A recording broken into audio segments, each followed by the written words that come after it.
Pirates of the Caribbean, The Haunted Mansion, Mr. Toad's Wild Ride, It's a Small World. If you're familiar with Disney theme parks, these names no doubt conjure up images of travelling through a dimly lit tunnel on a small boat or cart as animatronic characters sing and dance around you.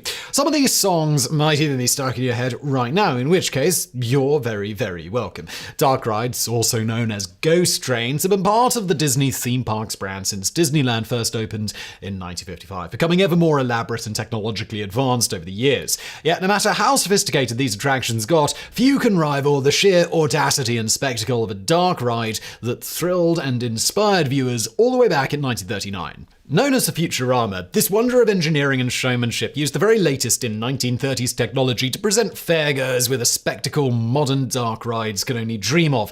A stunningly accurate vision of America 20 years in the future. In the 1930s, dark rides were nothing new, the first such attractions, known as Old Mills, having appeared in the late 1800s. Throughout the 18th and 19th centuries, the American countryside was dotted with thousands of flour and sawmills built near rivers and streams to make use of the abundant water power, while canals were the main means of transporting goods over long distances. The development of the steam engine and the railroads, however, rendered much of this infrastructure obsolete, and many mills and canals and the towns that grew up around them were shuttered, abandoned, and left to rot. Over time, these abandoned ruins gained a reputation for being haunted, providing perfect fodder for inventors of early amusement park rides.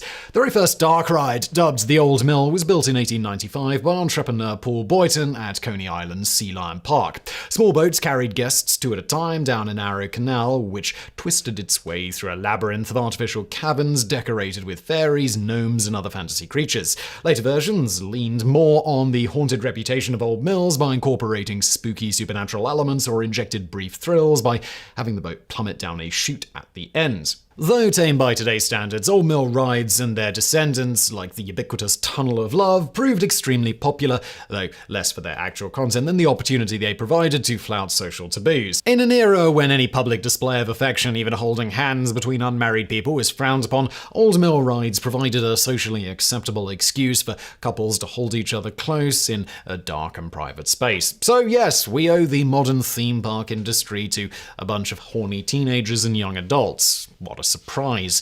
For this reason, such rides remained popular well until the 20th century, with the oldest continuously operating dark ride in the US, the Old Mill, at Kennywood Park in Pittsburgh, Pennsylvania, opening in 1901. However, as social taboos began loosening in the 1920s, Old Mill rides became less popular with adults, and most were redesigned to appeal to children. From these humble beginnings, dark rides grew swiftly in scale and sophistication. In 1901, American architect and showman Frederick Thompson built an attraction called A Trip to the Moon for the Pan-American Exposition in Buffalo, New York. Based on Jules Verne's 1865 novel From the Earth to the Moon, the elaborate ride, housed in a 40,000 square foot building costing a then eye-watering $84,000, took its guests on an imaginary voyage to the moon aboard a bat-winged airship called the Luna. After paying a then princely $half, $16 in today's money for the experience, guests climbed a gangplank from the luxuriously appointed waiting room to the airship's equally lush gondola. The airship's wings then began to beat, a gust of wind blew through the room, and the scenery of the surrounding fairgrounds, painted on movable canvases, began to fall away, producing a remarkably convincing illusion of soaring into space. The scenery gave way to a miniature diorama of the city of Buffalo, lit with hundreds of electric light bulbs, while the moon overhead grew larger and larger. After passing through a simulated cloud and rainstorm, the airship, traveling on suspended cables, finally entered a star-filled outer space and sailed towards the moon. There it flew through elaborate papier-mâché canyons and caverns populated by beautiful moon maidens and gnome-like selenites, played by a cast of 200 costumed actors, including 60 little people. Finally, the airship returned to Earth, where after climbing down a rope ladder, guests exited the attraction through, well, what else other than a gift shop. A Trip to the Moon, the world's first automatic, electrically powered dark ride and one of the first space-themed amusement park attractions, was a smash hit, attracting nearly 500,000 visitors over the run of the exposition. After the fair closed, the ride was purchased by George Tillieu, owner of Coney Island Steeplechase Park, who turned it into the centerpiece of his newly built Luna Park. Once again, the ride proved extremely popular, with nearly 1 million visitors experiencing the fanciful voyage before Luna Park was destroyed by a fire in 1944. Another surprisingly sophisticated early dark ride was Hale's Tours and Scenes of the World, built by Kansas City Fire Chief George Hale for the 1904 St. Louis exhibition. Incorporating the then new technology of cinema, Hale's attraction consisted of a Pullman train car surrounded surrounded by movie screens onto which projected scenes from a travelogue film. The scenes were shot and projected from the perspective of the front, back, and sides of a train, creating the immersive experience of riding the rails through beautiful vistas such as the Swiss Alps. The illusion was further enhanced by motors that shook and tilted the railcar as it went around corners, piped-in audio effects like the rumble of the locomotive and train whistles, and even simulated wind and rain effects. Hale's tours proved so popular that Adolf Zukor, a New York entrepreneur, purchased the rights to set up his own version in Union Square.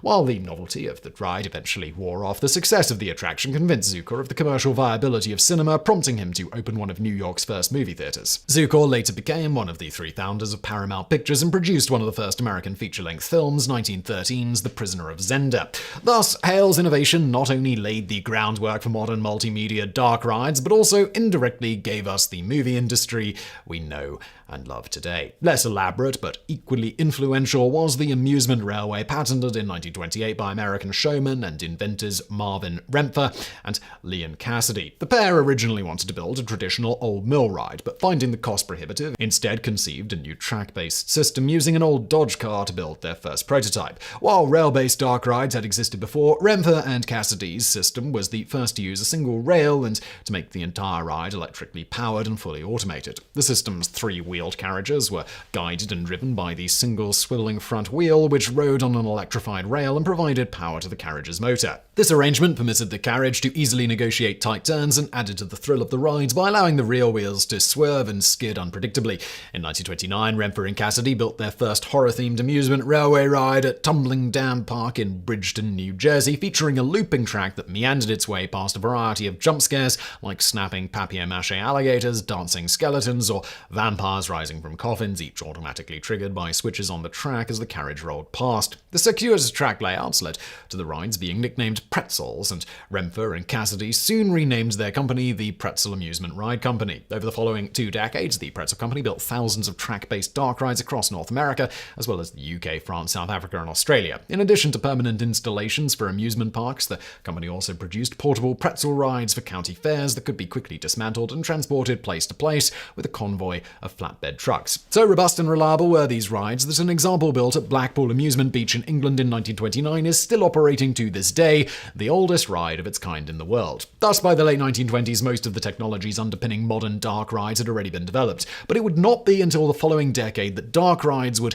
attain their ultimate potential to amaze and inspire. Enter the Futurama. The Futurama was the General Motors Corporation's main exhibit at the 1939 New York World's Fair. Originally conceived to celebrate the 150th anniversary of President George Washington's inauguration in 1789, the fair soon grew into a massive cultural event designed to draw tourist dollars into New York City and help lift the spirits of the city and country, which was still marred in the depths of the Great Depression. New York City Parks Commissioner Robert Moses also saw in the fair a golden opportunity to reclaim and redevelop an infamous New York eyesore, the massive stinking ash and garbage dump in Queens known as Flushing Meadows. According to Moses' plan, after the fair closed, the fairgrounds and the profits from the fair itself would be used to create a sprawling park for the benefit of the citizens of New York. The chosen name of the fair was Building the World of Tomorrow, a gleaming showcase of the wonders of modern science and technology and how it would guide the world into a brighter future. To this end, the fair's organizers brought in scientific luminaries like Albert Einstein and Harold Urey to consult on the fair's exhibits.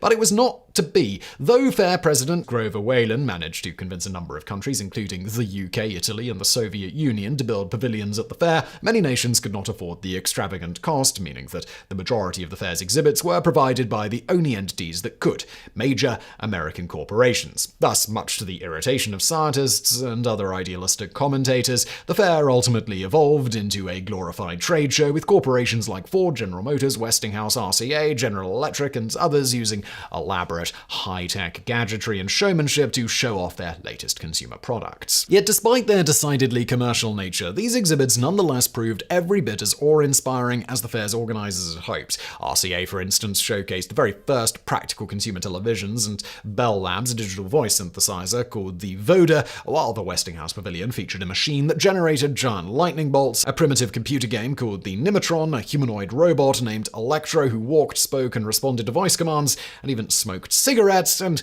one of the world's first time capsules filled with everyday objects and designed to be buried under the fairgrounds for 5,000 years. But even these technological wonders paled in comparison to the Futurama. For while other companies' exhibits merely hinted at a brighter, technology-driven future, GM's entry actually presented fairgoers with a living, breathing, full-color vision of the world of tomorrow. It was, unsurprisingly, a future built entirely around the automobile. The Futurama, officially known as Highways and Horizons, was designed by famous industrial designer Norman Bell Geddes to showcase how the traffic problems of the future might be addressed. At the time, the road network outside major American cities was a patchwork mess of dirt roads and narrow paved highways, and as the automobile became an ever greater fixture of American life, the nation faced a gridlock problem on an unprecedented scale. To head off this problem, Geddes came up with a radical new transportation system incorporating multi-lane superhighways, automatic interchanges, double-decker freeways, and elevated pedestrian walkways. Geddes estimated that such a system could easily be built in as little as 20 years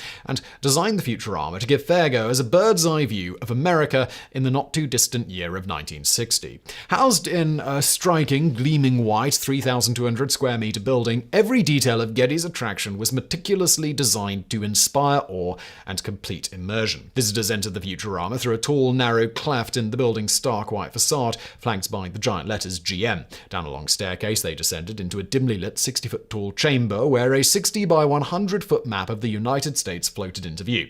As lights representing major cities, waterways, and roads blinked on across the map, a pre-recorded voice explained the problems of traffic congestion plaguing America and how modern measures such as the construction of a high-speed automated freeway system would alleviate these ills. Then the visitors stepped 2 by 2 onto a series of 552 lushly upholstered wing seats mounted on a track which whisked them away into the attraction proper. The ride, which Geddes likened to a magic carpet, was designed to give the illusion of sitting in an aircraft flying low over the future American landscape. This is accompanied by a massive 3,000 square meter diorama, which included more than 500,000 individually designed buildings, 1 million trees, and 50,000 cars, 10,000 of which were animated to drive continuously along tiny 14-lane superhighways. Based on actual aerial photography of the American countryside, Geddes' utopian vision was phenomenally detailed, featuring modern automated farms, glass-domed orchards, helipads for personal autogyros, futuristic cars that automatically kept their distance using radio beams, flying aircraft, rivers and waterfalls, low-flying clouds, factories, amusement parks, and even country clubs. But one element, as visitors were quick to point out, was conspicuously missing: churches, an oversight Geddes was quick to correct. And as the visitors soared along at 120 feet per minute, the voice of Edgar Barrier of Orson Welles' Mercury Theatre floated through speakers built into the upholstery. Now we have arrived in the wonderworld of 1960. Sunshine, trees, farm hills and valleys, flowers and flowing streams. The world of tomorrow is a thing of beauty. But man has forged ahead since 1939. New and better things have sprung from his industry and genius. Here we see one of our 1960 express motorways. Directly ahead is a modern experimental farm and dairy. Note the terraced fields and strip planting. The fruit trees bear abundantly under individual glass housings. Strange? Fantastic? Unbelievable? Remember, this is the world of 1960. Though commonplace in dark rides today, the Futurama's sound system was a technological marvel for its day. Known as Polyrachor, the device consisted of a 20-ton rotating drum 8 feet in diameter, electronically synchronized to the motion of the track. The 14-minute soundtrack was divided into 22 segments of 39 seconds each segment being recorded on the audio track of a piece of cinema film wrapped around the drum. As the drum rotated, each loop of film was carried past a set of optical scanners, the output of which was wired to one of 22 separate sections of the track. As each pair of chairs reached a particular section of the track, a set of electrical pickups wired to the built-in speakers would connect to the appropriate segment of soundtrack for that part of the diorama. This, along with soundproofing to prevent noise interference between seats, allowed visitors to hear a continuous narration synchronized to the view outside, regardless of variations in the track speed. But this wasn't the Futurama's only trick. Through continuous changes in the diorama's scale and strategically placed rises and falls in the track, Geddes created the illusion of flying at different altitudes. As the ride neared its end, the buildings of a looming metropolis grew larger and larger until the visitors found themselves floating over a four-cornered urban intersection featuring an apartment block, a grocery store, and a GM dealership. Suddenly, the chairs emerged into a full-size reproduction of that same intersection, producing an effect many visitors likened to being shrunk down and placed inside the diorama. Climbing down from their seats, the visitors were free to wander about this intersection of tomorrow and peruse GM's latest automotive products, including the striking Pontiac Ghost car with a body made entirely of transparent plexiglass. On their way out of the exhibit, visitors were handed a blue and white pin bearing the words, "I have seen the future." The Futurama was by far the most popular and well-regarded attraction of the fair, with 47.5% of respondents listing it as the exhibit they would most like to visit again, compared to 7.3% for distant second-place winner General Electric. The ride operated at its maximum capacity of 30,000 people nearly every day of the fair, with more than 10 million people experiencing GM's vision of the future. The ride was so influential and well-remembered that 25 years later an updated version was built by GM for the 1964 New York World's Fair. Yet for all its immersive, high-tech visual wizardry and deft combination of showmanship and corporate promotion, perhaps the most remarkable aspect of the Futurama is how mundane and attainable its vision of the future was. While its 1964 successor promised underwater cities and vacation resorts on the moon, the main technology promoted by the original Futurama, high-speed, multi-lane controlled access highways for reducing traffic congestion, was perfectly feasible in the 1930s. They only required sufficient funding and political will.